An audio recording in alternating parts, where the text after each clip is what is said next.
মাঝে মাঝে গুরুস্থানে যাইলে দেখা যায় গরুগুলো লাফালাফি করে, মোরগগুলো লাফালাফি করে। কেন লাফালাফি করে? আমার নবীজি বলেছেন কবরের আযাব সত্য। মানুষ আর জিন জাতি ছাড়া যত প্রাণী আছে সবাই কবরের আযাব দেখে। ও বন্ধুগণ, কবরের বাসীদের রূহের মাগফিরাতে আজকে মাহফিলের আয়োজন করা হয়েছে। কবরবাসীরা বড় খুশি, কবরবাসীরা বড় আনন্দিত। এমনও হতে পারে একজন লোকের চোখের পানির উসিলা আল্লাহ সকল কবরবাসীদের গুনাহ মাফ করে দিতে পারেন। জোরে জোরে বলেন, পারেন কি পারেন না? এই জন্য রাসূলুল্লাহ সাল্লাল্লাহু আলাইহি ওয়াসাল্লাম বলেছেন, উম্মত প্রতিদিন শুক্রবার হলে সম্ভব হলে তুমি কবরে যাও, যায় কবরবাসীদেরকে সালাম জানাও। আর কবরবাসীদেরকে যখন তুমি সালাম জানাইবে, আসসালামু আলাইকুম ইয়া আহলাল কবর ইয়াগফিরুল্লাহু লানা ওয়া লাকুম আনতুম সালাফুনা ওয়া নাহনু বিল আযহার, সালাম জানাইতে দেরি হবে, বৃষ্টির মতো কবরে রহমত নাযিল হতে দেরি হবে না। বলেন সুবহানাল্লাহ। আমার নবীজি বলেছেন, উম্মত বাবা মারা গেল, মা মারা গেল, দাদা মারা গেল, চাচা মারা গেল, কবরের মধ্যে দুমদাম খেলা করলে লাভ হবে না, গান বাজনা করলে লাভ হবে না, পতাকা লাগাইলে কোনো লাভ হবে না, ফুলের মালা দিলে কোনো লাভ হবে না, শ্রদ্ধাঞ্জলি দিলে কোনো লাভ হবে না, ভোগ দিলে কোনো লাভ হবে না, গোলাপ জল দিলে কোনো লাভ হবে না। সম্ভব হলে কবরের পাশে যাও, সালাম জানাইবার পর সূরাতুল ইখলাস একবার পড়ো, সূরাতুল ইখলাস 3 বার পড়ো, সূরাতুল ফাতিহা একবার পড়ো, সূরা তাকাসুর একবার পড়ো, আর যদি সূরা ইয়াসিন একবার আরও হতে হবে। কথা বলেন ঠিক কিনা? দুনিয়াতে আসার সিরিয়াল আছে, কিন্তু যাওয়ার কোনো সিরিয়াল নাই। এই জন্য কবি বলেছেন, হে বাড়িওয়ালা, তুমি আজকে বাড়ির দাবি করো, আজকে তুমি মার্কেটের দাবি করো, আজকে তুমি জমিওয়ালা জমির দাবি করো। তোমার মতো তো বহু লোক এই ব্রাহ্মণবাড়িয়ার, এই গজারিয়ার, এই রাধিকা চাঁদপুরের বাড়িওয়ালা ছিল, তারা কিন্তু আজ দুনিয়াতে নাই। তারা যেইভাবে চলে গেছে তোমরাও একদিন চলে যাবে। কথা বলেন ঠিক কিনা?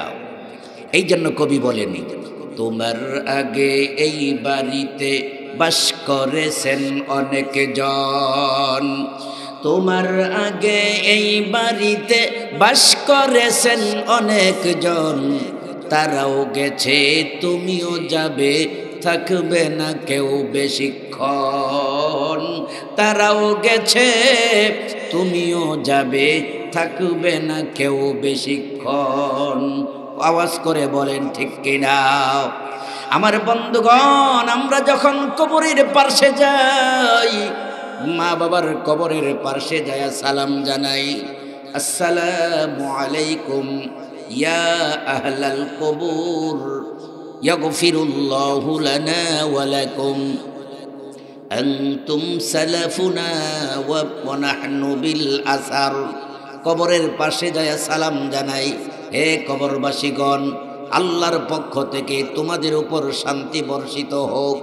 তোমরা আমাদের আগে কবরে আসছো, আমরা তোমাদের পরবর্তীতে কবরের মধ্যে আসব। ও মুসলমান ভাইয়েরা, এই সালামের দ্বারাই আমরা বুঝাইতেছি আমরাও একদিন কবরবাসী হব, সন্দেহের কোনো অবকাশ নাই। কথা বলেন ঠিক কিনা? কিন্তু দুনিয়ার মধ্যে এসে আমরা বাড়ির মায়ার পিছনে পড়ে, ছেলের মায়ার পিছনে পড়ে, বউয়ের পিছনে পড়ে, ক্ষমতার পিছনে পড়ে, আসল বাড়ির কথা, কবরের কথা ভুলে গেছি। কথা বলেন ঠিক কিনা?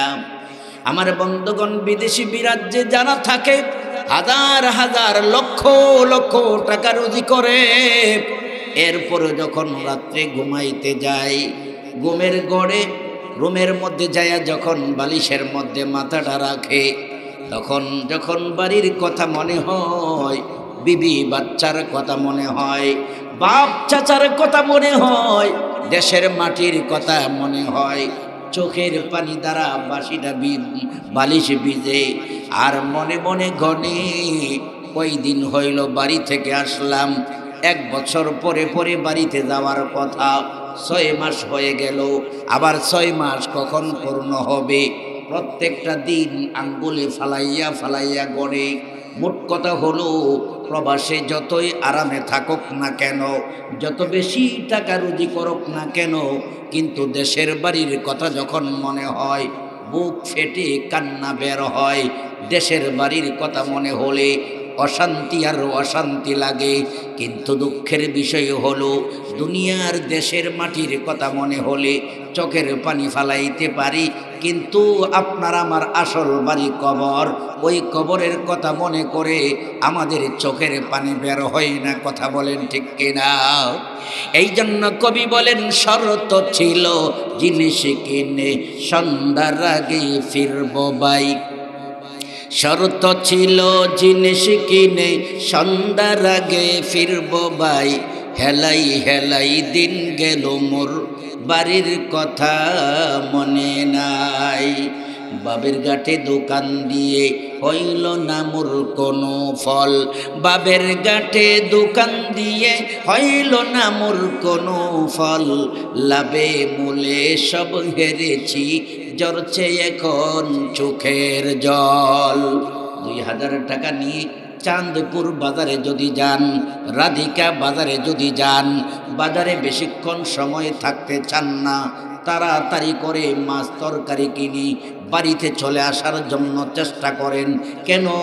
হাট বাজার বাড়িতে আনার পরে আপনার ওয়াইফ, আপনার স্ত্রী মাছ তরকারি কাটবে, রান্না বাড়া করলে দুপুরবেলা খানা চলবে।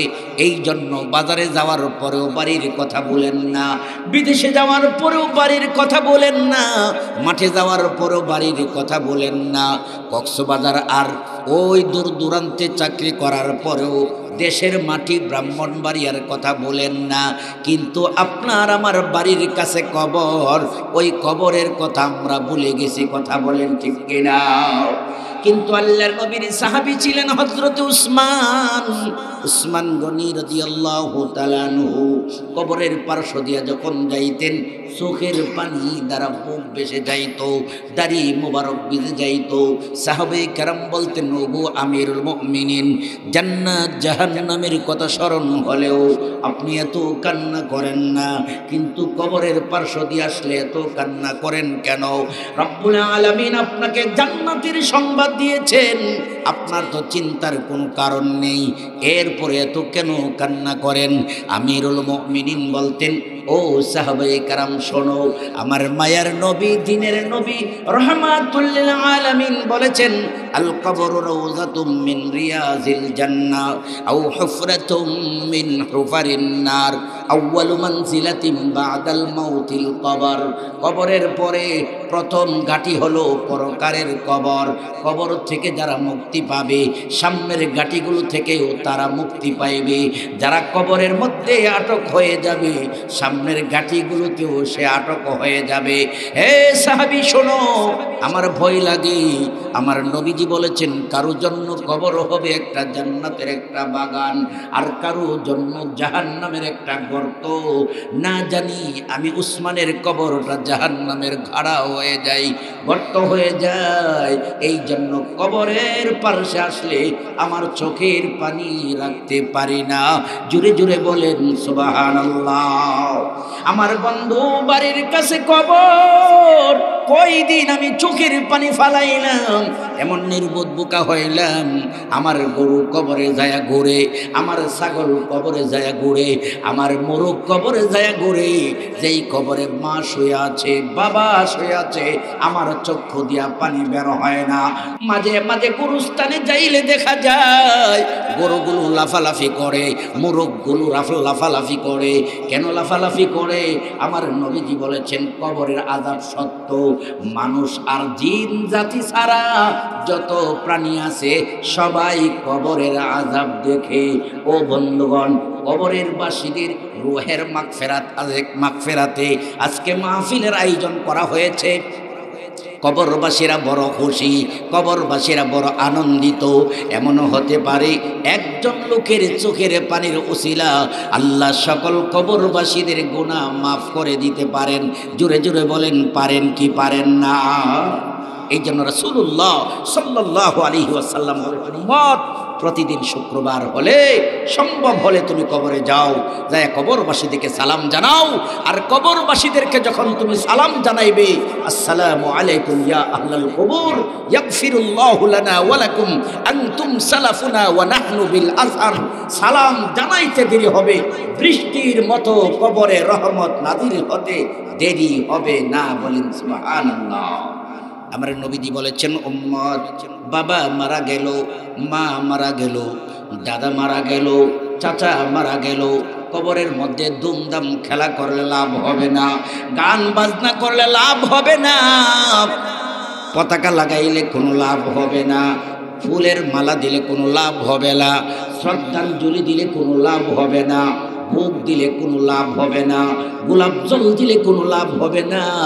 সম্ভব হলে কবরের পাশে যাও, সালাম জানাইবার পর সূরাতুল ইখলাস একবার পড়ো, সূরাতুল ইখলাস 3 বার পড়ো, সূরাতুল ফাতিহা একবার পড়ো, সূরা তাকাসুর একবার পড়ো।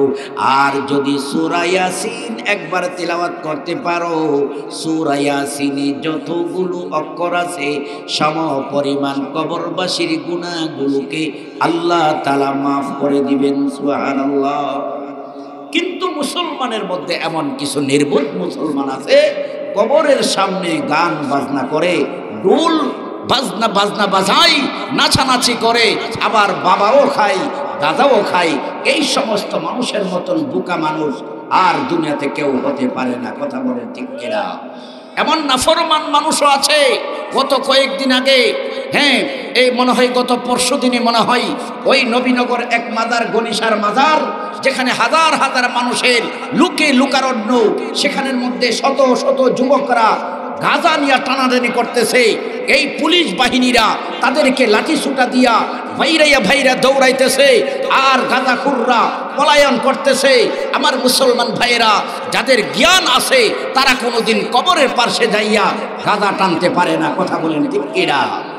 যেই সকল সন্তানরা কবরের নামে, উরুসের নামে গান বাজনা করে আর গাঁজা টানে, ওই সমস্ত সন্তানের মা বাবার কবরে শাস্তি বন্ধ হবে না, আরো কবরে শাস্তি আরম্ভ হবে।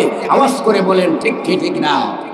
ওই সমস্ত মাজারে, ওই সমস্ত কবরে নর্তকীরা নাচে আর গান গাই। শোনো শোনো মুসলমান, বেশি বেশি গাঁজা টানো, আখেরাতে সবই পাইবা, গাঁজা পাইতা না। নাউজুবিল্লাহ বলতেন না? আরেকটু জোরে বলেন।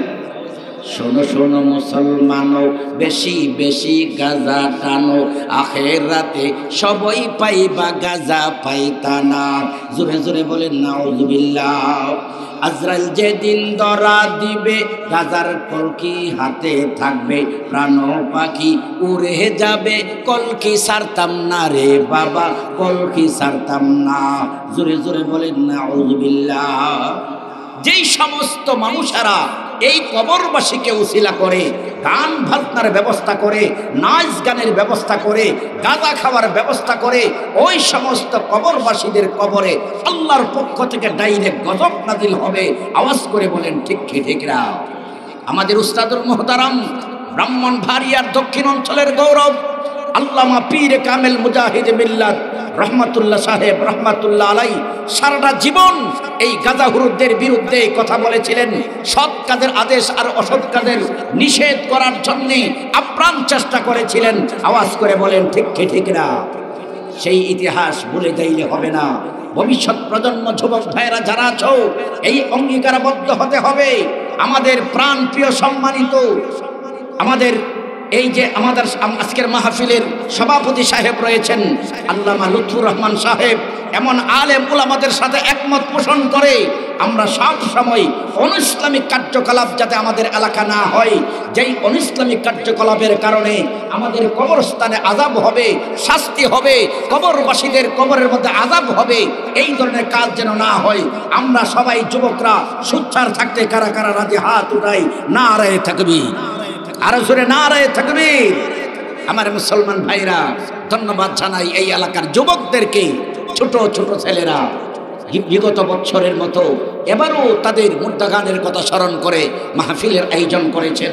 আমার রাসূল বলেছেন, মানুষ যখন মৃত্যুবরণ করে ভালো মন্দ সব কাজ করার পথ বন্ধ হয়ে যায়, তবে 3টা কাজ যারা করবে কিয়ামত পর্যন্ত তাদের কবরের সওয়াব পৌঁছতে থাকবে। সুবহানাল্লাহ বলতেন না? ইযা মাতাল ইনসানু ইনকাতা আনহু আমালুহু ইল্লা মিন সালাসা ইল্লা মিন সাদাকাতিন জারিয়া আও ইলমিন ইউনতাফাউ বিহি ওয়া ওয়ালাদুন সালিহুন ইয়াদউ লাহু। নবীজি বলেন, উম্মত, মানুষ যখন মৃত্যুবরণ করে ভালো কাজ করারও আর ক্ষমতা থাকে না, গুনার কাজ করারও ক্ষমতা থাকে না। তবে 3টা আমল যারা দুনিয়াতে করবে তাদের রূহের মধ্যে সওয়াব পৌঁছতে থাকবে। 1 নাম্বার হলো সাদাকায়ে জারিয়া, চলমান দান যারা করবে, মসজিদ বানাবে, মাদ্রাসা বানাবে, জনকল্যাণমূলক কাজ করবে। এই মসজিদে, এই মাদ্রাসায় যত মানুষ নেক আমল করবে, আমলের কমিশন দানবীদের রূহে পৌঁছতে থাকবে। সুবহানাল্লাহ। আমার নবীজি এক হাদিস শরীফে বলেছেন, মান বানা মসজিদান বানাল্লাহু লাহু বাইতান ফিল জান্নাহ।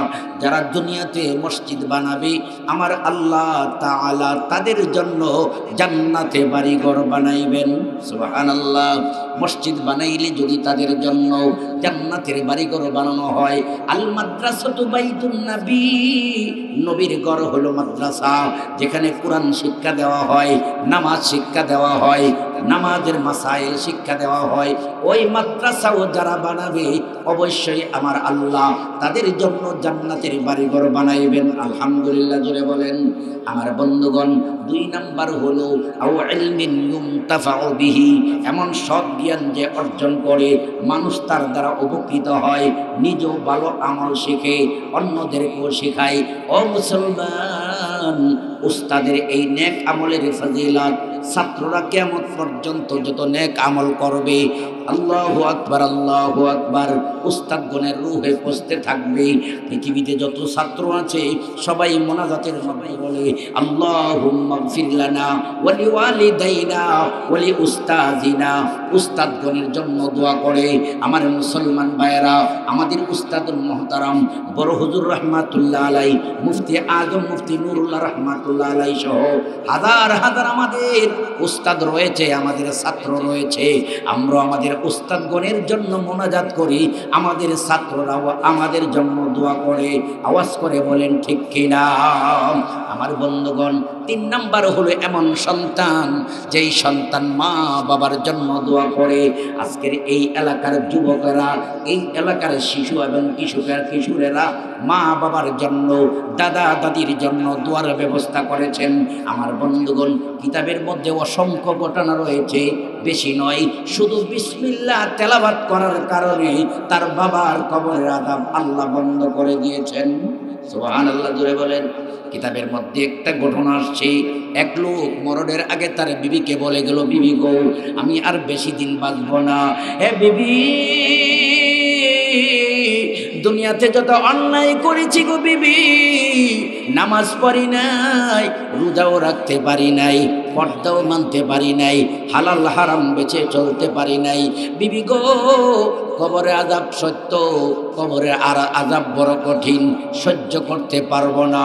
বিবি গো, আলেম উলামার মুখে শুনেছি, কোন সন্তান যদি মা বাবার জন্য দোয়া করে, রব্বির হামহুমা কামা রব্বায়ানি সগীরা, ওই সন্তানের দোয়ার উসিলা গো বিবি আমার কবরে আযাব মাফ হতে পারে। সন্তান যদি কোরআন তেলাওয়াত করে দোয়া করে, সূরা ইয়াসিন তেলাওয়াত করে দোয়া করে, ওই দোয়ার উসিলা কবরের আযাব মাফ হতে পারে। বিবি, তোমার গর্ভে যে সন্তান আছে, এই সন্তান ভূমিষ্ঠ হলে যখন বড় হয় মাদ্রাসায় ভর্তি করবা, কোরআন শিক্ষা দিবা, ইস্তেগফার শিক্ষা দিবা, দোয়া শিক্ষা দিবা। ওই ছেলের দোয়ার ওসিলা যেন আল্লাহ আমার কবরের আযাব মাফ করে দেন। সুবহানাল্লাহ। আমার বন্ধুগণ, কিছুদিনই পরেই যখন বাচ্চা জন্ম হলো, বাচ্চাটা একটু বড় হলো, মাদ্রাসার মধ্যে নিয়া বাচ্চাটার মা ভর্তি করে বলল যে হুজুর, আমার স্বামী মৃত্যুবরণের আগে ওসিয়ত করেছিল আমার গর্ভের সন্তান ছেলে হোক আর মেয়ে হোক মাদ্রাসায় যেন ভর্তি করি, ছেলেটা যেন কোরআন শিক্ষা করে, দোয়া শিক্ষা করে, তার বাবার জন্য দোয়া করে। হুজুর, আপনার কাছে আমি আমানত রাখলাম, আমার ছেলেটাকে আপনি আপনি সুশিক্ষা দিবেন। আল্লাহু আকবার, আল্লাহু আকবার। বেশি কিছু নয়, শুধুমাত্র শিশু বাচ্চাটাকে যখন বিসমিল্লাহর তালিম দিলেন, বিসমিল্লাহির রহমানির রহিম।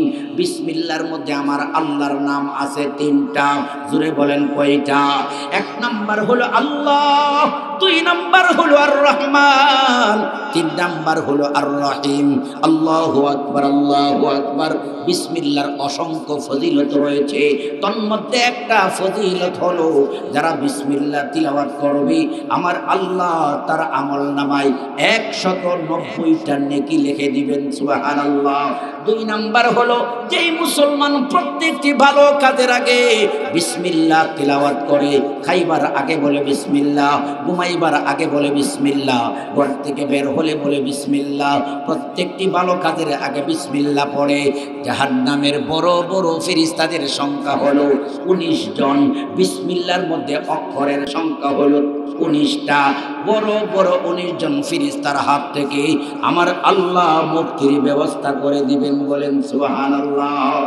আমার মুসলমান ভাইয়েরা, যেই মাত্র বাচ্চারা বিসমিল্লাহ তেলাওয়াত করেছে, আল্লাহ রাব্বুল আলামিন কুদরতের মনের মধ্যে জোশ উঠে গেছে। আল্লাহ তাআলা সঙ্গে সঙ্গে এই বাচ্চার বাবার কবরের মধ্যে যেই সকল ফেরেশতাগণ শাস্তি দিত, ওই ফেরেশতাদেরকে ডাক দিয়ে বলেন, হে আযাবের ফেরেশতার দলেরা, এই কবরবাসীর কবরের মধ্যে আর আযাব দিবা না, বন্ধ করে দাও, বন্ধ করে দাও। ফেরেশতাগণ বলল, আল্লাহ কেন বন্ধ করব? কবরের মধ্যে তো দীর্ঘদিন শাস্তি হওয়ার কথা। আল্লাহ তাআলা বললেন, ফেরেশতারা রে, এই কবরবাসীর সন্তান এই মাত্র মাদ্রাসার মধ্যে যাইয়া বিসমিল্লাহির রহমানির রহিম তিলাওয়াত করেছে, আমি আল্লাহর 3টা নামের মর্যাদার খাতিরে, সম্মানের খাতিরে তার কবরের আযাব বন্ধ করে দিলাম। সুবহানাল্লাহ, সুবহানাল্লাহ। আমার মুসলমান ভাইরা, এই জন্য এই এলাকায় বিসমিল্লাহ শিখার মতো, কোরআন শিখার মতো ডানেও মাদ্রাসা আছে, বামেও মাদ্রাসা আছে। ঘর থেকে বের হইলে আমরা আলেম উলামার সাথে সাক্ষাৎ পাই, ঘর থেকে বের হইলে আশিকে রাসূলদের সাথে সাক্ষাৎ হয়, ঘর থেকে বের হইলে হাফিজ কোরআনের সাথে সাক্ষাৎ হয়। এর চেয়ে বড় সৌভাগ্যের কথা আর হতে পারে না। কথা বলেন ঠিক কিনা? আমার বাস্তব অভিজ্ঞতার দ্বারা বলতেছি আমার মুসলমান ভাইয়েরা, গত কয়েক বছর আগে যখন আগরতলায় গেলাম, কয়েকটা প্রোগ্রাম নিয়ে গিয়েছিলাম। হিন্দু না মুসলমান চিনার মতো বড় কঠিন। আপনি যে একজনকে সালাম দিবেন আর সালাম তো আপনাকে দেই না, তাহলে আপনার জন্য বড় কঠিন। আর বাংলাদেশে আমরা ঘর থেকে বের হইলে সালাম দিয়ে শেষ করতে পারি না, সালাম গ্রহণ করে শেষ করতে পারি না। এটা আমাদের জন্য সবচেয়ে বড় নিয়ামত। সুবহানাল্লাহ বলেন। আবার বাংলাদেশের এমন এলাকাও আছে যেই এলাকার মধ্যে হিন্দু মুসলমান মিক্স করা, কাপড় চোপড় হিন্দুরা যেমন পরে মুসলমানেরা তেমনই পরে, মুসলমানের কাপড় চোপড় হিন্দুদের কাপড় চোপড়, মুসলমানের চলাফেরা হিন্দুদের চলাফেরা, সিনা বড় দায়ী। সেই এলাকায় সালাম দেওয়া এবং নেওয়া বড় কঠিন। কথা বলেন ঠিক কিনা? কিন্তু এই ব্রাহ্মণবাড়িয়ার জমিন, ফখরে বাঙ্গালের জমিন, বড় হুজুরের জমিন, আল্লামা রহমতুল্লাহ সাহেবের জমিন হওয়ার কারণে এই ব্রাহ্মণবাড়িয়াতে প্রত্যেক এলাকায় এলাকায় মাদ্রাসা রয়েছে, মসজিদ রয়েছে, ইমাম রয়েছে, মুয়াজ্জিন রয়েছে, আলেম উলামা রয়েছে, পীর বুজুর্গ রয়েছে, যার কারণে আমরা প্রতিদিন হাজার হাজার সওয়াব অর্জন করে ঘর থেকে বের হইতে পারি। আওয়াজ করে বলেন আলহামদুলিল্লাহ। এক সাহাবীর ইতিহাস পাওয়া যায়, তিনি শুধু বাজারে যাইতেন সালাম আদান প্রদান করার জন্যে। সুবহানাল্লাহ বলেন না? সালাম পেলে 90টা নেকি হয়, উত্তর দিলে সওয়াব হয়। এই সালামের জন্য শুধু বাজারে আসা যাওয়া করতেন। সুবহানাল্লাহ জোরে বলেন না? আমার মুসলমান ভাইয়েরা, আমরা তো চা খাইতে যাই কিন্তু সালাম দেই না। চা স্টলে যখন যাব, আমি মুসলমান ভাইদেরকে দেখলে সালাম দিব, চাও খাওয়া হবে, আবার সওয়াব নিয়ে আবার বাড়িতে ফিরতে পারবো। এই আমলটা করতে রাজি আছি তো ইনশাআল্লাহ? আরো চলে বলেন রাজি আছি। আল্লাহ কবুল করেন, সকলে বলেন আমিন। আমার মুসলমান ভাইয়েরা, আমি আপনাদের সামনে এই যুবকদের বিষয়ে একটি আয়াত তিলাওয়াত করেছি। সেই আয়াতে আল্লাহ রাব্বুল আলামিন বলেন, ওয়াকাদা রাব্বুকা আল্লা তা'বুদু ইল্লা ইয়াহু ওয়া বিল ওয়ালিদাইনি ইহসানা। আল্লাহ রাব্বুল আলামিন আমাদের নবীকে সম্বোধন করে বলেন, বন্ধু আপনার রব আপনার পালনকর্তা ফাইসালা করে দিয়েছেন, সিদ্ধান্ত দিয়েছেন আল্লাহর ইবাদত ছাড়া আর কারো ইবাদত করা যাবে না, আল্লাহর দাসত্ব ছাড়া আর কারো দাসত্ব করা যাবে না, আল্লাহ ছাড়া পৃথিবীর কাউকে রব মানা যাবে না। আওয়াজ করে বলেন আমাদের রব কে? আরেকটু জোরে বলেন কে? রুকু সেজদা পাওয়ার মালিক জোরে বলেন কে? বন্ধু এই কপালটা আল্লাহর কুদরতি হাতে বানাইলেন, এই কপাল দিয়া পৃথিবীর মধ্যে আল্লাহর কুদরতি পা ছাড়া কোনো দরগায় কোনো গাছের সামনে সিজদা করা যাবে? আরো জোরে বলেন যাবে? আল্লাহর কুদরতি পায়ে যদি একটা সিজদা করি, সিজদাতুন ওয়াহিদাতুন খায়রুম মিনাদ দুনিয়া ওয়া মা ফিহা, আল্লাহর কুদরতি পায়ে একবার সিজদা করা দুনিয়া এবং দুনিয়ার মধ্যে যা কিছু আছে সবচেয়ে উত্তম। জোরে বলেন সুবহানাল্লাহ। আমার মুসলমান ভাইরা, এই জন্য আল্লাহ রাব্বুল আলামিন বলেন, ওয়া মা খালাকাতুল জিন্না ওয়াল ইনসা ইল্লা লিয়াবুদুন। আল্লাহ রাব্বুল আলামিন বলেন, শোনো আমি একমাত্র তোমাদেরকে সৃষ্টি করেছি আমার ইবাদত বন্দেগী করার জন্য। এই দুনিয়াতে আমরা বাড়ির জন্য পেরেশান, গাড়ির জন্য পেরেশান, ক্ষমতার জন্য পেরেশান। ও মুসলমান, কিভাবে নতুন কাপড় পরব, নতুন বাড়ি বানাইব, সেই জন্য আমি পেরেশান হয়ে গেলাম। আমার বন্ধুগণ আসুন, কিন্তু আল্লাহ রাব্বুল আলামিন বলেন আমি তোমাদেরকে ইবাদত করার জন্য তৈরি করেছি, সৃষ্টি করেছি। পৃথিবীর মধ্যে যত নেক আমল রয়েছে, ইবাদত রয়েছে, তার মধ্যে সবচেয়ে বড় ইবাদত হলো নামাজ। আসসালাতু রাসুল ইবাদা, সকল ইবাদতের মাথা হলো নামাজ। মানুষ দান খয়রাত করলেন, ইবাদত করলেন, জিকির করলেন, ইবাদত করলেন, সালাম দিলেন, ইবাদত করলেন, মাদ্রাসা বানাইলেন, ইবাদত করলেন, কিন্তু সকল ইবাদতের মাথা হলো নামাজ। নবীজি বলেছেন হাত ছাড়া মানুষ বাঁচে, পা ছাড়া মানুষ বাঁচে, কিন্তু মাথা ছাড়া মানুষ বাঁচে না। আমার বন্ধুগণ, যেই মুসলমান নামাজ ছাড়া অন্যান্য ইবাদত করে তার ইবাদত হইল ঠিক, কিন্তু ইবাদত তার পরিপূর্ণ হলো না। আমার বন্ধুগণ আসুন, 2 নম্বর আল্লাহ বলেছেন ওয়াবিল ওয়ালিদাইনি ইহসানা, মা বাবার সাথে তুমি সব আচরণ করবা। পৃথিবীর মধ্যে আল্লাহর পরে যার মর্যাদা তারা হইল মা এবং বাবা। কথা বলেন ঠিক কি ঠিক না? আল্লাহ রাব্বুল আলামিন বলেন ইম্মা ওয়াবিল ওয়ালিদাইনি ইহসানা ইম্মা ইয়াবলুগান্না ইনদাকাল কিবারা আহাদুহুমা আও কিলাহুমা ফালা তাকুল লাহুমা উফফিন ওয়ালা তানহারহুমা ওয়া কুল লাহুমা কাওলান কারীমা। আল্লাহ রাব্বুল আলামিন বলেন তোমার মা বাবা একজন অথবা উভয়জন যখন বৃদ্ধ হয়ে যায়, তোমরা তাদের সাথে উপশব্দ বলিও না, তাদের সাথে সুন্দর আচরণ করো। দুনিয়ার মানুষেরা শোনো, তোমাদের মা বাবার দিকে তোমাদের সহানুভূতির হাত বাড়ায় দাও। আর তোমাদের মা বাবা যখন মৃত্যুবরণ করে তখন তোমরা তাদের জন্য দোয়া করো, ওয়াকুর রাব্বিরহামহুমা কামা রাব্বায়ানি সগীরা। আমার বন্ধুগণ, আল্লাহর নবীর দরবারে একজন সাহাবী এসে বলল, জা রাজুলুন ইলা রাসূলিল্লাহি সাল্লাল্লাহু আলাইহি ওয়াসাল্লাম قال من أحق بحسن صحابتي قال أمك قال ثم من قال أمك قال ثم من قال أبوك। এক সাহাবী নবীজির দরবারে এসে বলল, ইয়া রাসূলুল্লাহ, ইয়া হাবিবাল্লাহ, পৃথিবীর মধ্যে সবচেয়ে বড় ভালো ব্যবহার পাওয়ার হকদার আমার কাছে কে? নবীজি 3 বার বলেছেন তোমার মা, 3 বার বলেছেন তোমার মা, 4বার বলেছেন তোমার বাবা। 3 বার মার কথা কেন বলেছেন? পৃথিবীতে মা জাতিরা 3টা সময়ে এত কষ্ট করে, অন্য কেউ এত কষ্ট করে না। 1 নাম্বার হলো সন্তান। বসেন, আমার টাইম মতো আমি ছাড়বো, বসেন। 1 নাম্বার হলো মা গর্ভে যতক্ষণ সন্তান থাকে তখন মা জাতিরা 9 মাস থেকে 10 মাস যেই পরিমাণ কষ্ট করে, এই পরিমাণ পৃথিবীর মা ছাড়া আর কেউ জানে না। কথা বলেন ঠিক কিনা? প্রতিটি মা সন্তান যখন গর্ভে যায় এত কষ্ট করে, প্রতি রাত্র মনে হয় একটা মাসের মতন কাটে। কথা বলেন ঠিক কিনা? আমার রাসূল বলেছেন, মা জাতিরা শোনো, সন্তান গর্ভে যাওয়ার পর যখন 2 রাকাত নামাজ আদায় করবে, গর্ভবতী মহিলা 2 রাকাত নামাজ আদায় করলে অন্য মহিলারা 80 রাকাত নামাজ করার সম পরিমাণ সওয়াব আল্লাহ তাআলা দান করবেন। সুবহানাল্লাহ জোরে বলেন। আমার বন্ধুগণ আসুন, 2 নাম্বার হলো সন্তান যখন ভূমিষ্ঠ করে, দুনিয়ার মা জাতিরা যেই পরিমাণ কষ্ট করে এই দুনিয়ার মা ছাড়া আর কেউ জানে না।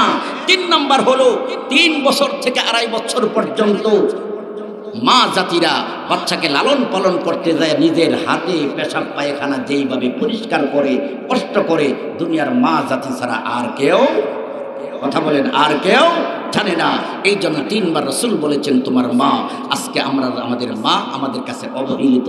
আজকে যুব সমাজ আমি বলতে চাই, মা বাবার সাথে কোনোদিন ধমক দিয়ে কথা বলা যাবে? আরো জোরে বলেন, ধমক দিয়ে কথা বলা যাবে? আমার বন্ধুগণ আসুন, এরপরে রাসূল বলেছেন 4বার তোমার বাবার কথা, মার পর তোমার বাবার সাথে তোমার সুন্দর ব্যবহার দেখাইতে হবে।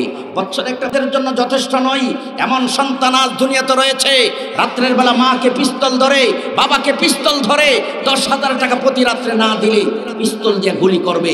এই সন্তানগুলো মা বাবার বাধ্যগত সন্তান নয়, মা বাবার অবাধ্য সন্তান। কথা বলেন ঠিক কি ঠিক না? আমার রাসূল বলেছেন, আল কাবাইরু আল ইশরাকু বিল্লাহ ওয়া উকুকুল ওয়ালিদাইন ওয়া কাতলুন নাফস। বড় বড় কবিরা গুনাহ রয়েছে 3টা, তার মধ্যে একটা হলো আল্লাহর সাথে শরীক করা। আল্লাহ হলে এক, আল্লাহর সাথে আর কোনো শরীক, কথা বলেন, আল্লাহর সাথে আর কোনো শরীক নাই। 2 নম্বর ওয়া উকুকুল ওয়ালিদাইন, যেই সকল সন্তানরা মা বাবার সাথে বেয়াদবি করে, অবাধ্য সন্তান, এরা সবচেয়ে বড় কবিরা গুনাহ করে। 3 নম্বর আল্লাহ রাসূল বলেছেন ওয়া কাতলুন নাফস, যারা বিনা কারণে মানুষকে হত্যা করে। আমার যুবক ভাইদেরকে বলবো, মা বাবার সাথে কোনোদিন অন্যায় আচরণ করা যাবে? আমার বন্ধুগণ, মা বাবা আপনারা আমার জন্য সবচেয়ে বড় সম্পদ। পৃথিবীতে খানায়ে কাবা বারবার জিয়ারত করার পর, তাওয়াফ করার পর তোমার হজ আল্লাহর দরবারে কবুল হতেও পারে, নাও হতে পারে। কিন্তু আমার রাসূল বলেছেন, মা মিন ওয়ালাদিল বারিন ইয়ানজুরু ইলা ওয়ালিদাইহি নাজরাত রাহমাতিন ইল্লা কাতাবাল্লাহু লাহু বিকুল্লি নাজরাতিন হাজ্জাতাম মাবরুরা। আমার নবী বলেছেন, শোনো, এমন কোনো সন্তান নাই যেই সন্তান মা বাবার দিকে তাকানোর সঙ্গে সঙ্গে একটা কবুল হজ্জের সওয়াব লেখা হয় না। মোট কথা হলো, কোনো সন্তান যখন মা বাবার চেহারার দিকে সুনজর দিবে, প্রত্যেকটি নজরে নজরে আমার আল্লাহ তাআলা একটা কবুল হজ্জের সওয়াব দান করবেন। সুবহানাল্লাহ। সাহাবায়ে বললেন, হুজুর ইয়া রাসূলুল্লাহ, যদি প্রতিদিন 100 বার মা বাবার চেহারার দিকে সুদৃষ্টি দেওয়া হয়, তাহলে কি 100 সওয়াব, হজ্জের সওয়াব দেওয়া হবে? রাসূল বলেছেন, নাম, হ্যাঁ, তুমি তোমার মা বাবার সাথে প্রতিদিন 100 বার যদি সৌজন্য সাক্ষাৎ করো, সুন্দর করে সালাম আদান প্রদান করো, তাহলে প্রতি নজরে নজরে তোমার আমল নামাই আল্লাহ তাআলা একটি করে হজ্জের সওয়াব দান করবেন। সুবহানাল্লাহ। আজকে আমাদের অনেক লোক আছে, বাহিরে গেলে অনেক সুনাম, কিন্তু মা বাবার সাথে ভালো ব্যবহার, কথা বলেন, ভালো ব্যবহার করে না। আমার বন্ধুগণ আসুন, এই জন্য আমি এতক্ষণ পর্যন্ত যা আলোচনা করলাম, আমার সময় দেওয়া হয়েছিল 10:30, কিন্তু হুজুরকে তারা নিয়ে এসে 10:45। সিরিয়ালের মধ্যে এগুলো তাদের ব্যতিক্রম হয়েছে। এই জন্য আমি বলবো, সিরিয়ালগুলি যেন ঠিকভাবে করা হয় সেদিকে আমাদের খেয়াল রাখতে হবে। এতক্ষণ পর্যন্ত আমি যে সারমর্ম আলোচনা করলাম, এর সারমর্ম হলো, আল্লাহর ইবাদত ছাড়া আর কারো সামনে মাথা নত করা যাবে না। 2 নম্বর হলো, আল্লাহর পরে হলো মা বাবার খেদমত। এই পৃথিবীর মধ্যে আল্লাহর পরে যেই মা বাবার মর্যাদা রয়েছে, সেই মা বাবার সাথে আমরা ভালো ব্যবহার করব। আমাদের ছাত্র সামর্থ্য অনুযায়ী আমরা আমাদের মা বাবাকে আপ্যায়নের ব্যবস্থা করব, খেদমতের ব্যবস্থা করব। শেষ কাজটা যেটা, আজকে যুবকরা মাহফিলের আয়োজন করেছেন, অনেকের বাবা কবরে শুয়ে আছেন, অনেকের মা কবরে শুয়ে আছেন। শুধু বছরে একদিন নয়, 5 ওয়াক্ত নামাজের পর পরে মা বাবার জন্য আমরা সূরাতুল ইখলাস তেলাওয়াত করব, ইস্তেগফার পড়ব, দরুদ শরীফ পড়ে মা বাবার জন্য দোয়া করব, রব্বির হামহুমা কামা রব্বায়ানি সগীরা। মা বাবার জন্য আমরা দোয়া করব। আল্লাহ তাআলা এই এলাকার সকল যুবকদেরকে মা বাবার বাধ্যগত সন্তান বানিয়ে দিন। সকলে বলেন আমিন। আমাদের মাতা পিতা যারা কবর জগতে শুয়ে আছে, আল্লাহ তাআলা যেন সকলের কবরের আযাব মাফ করে দেন। আজকের শিশু আগামী দিনের ভবিষ্যৎ। শিশুরা যারা আছো এখন থেকেই যদি মা বাবার কাছে অন্যায় করে থাকো, যুবকরা যারা আছো মা বাবার হাতে পায়ে ধরে মাফ চেয়ে নাও। যাদের মা বাবা মারা গেছে, বেয়াদবি করেছো, কবর জিয়ারত করবা, মা বাবার জন্য কোরআন তেলাওয়াত করবা, মা বাবার জন্য দান খেরাত করে আল্লাহর কাছে মাফ চাইবা। আল্লাহ বুঝি নাই মার সাথে বেয়াদবি করেছি, বাবার সাথে বেয়াদবি করেছি। এই বলে আমি আজকের মতো আলোচনা শেষ করলাম। ওয়া আখিরু দাওয়ানা আনিল হামদুলিল্লাহি রাব্বিল আলামিন।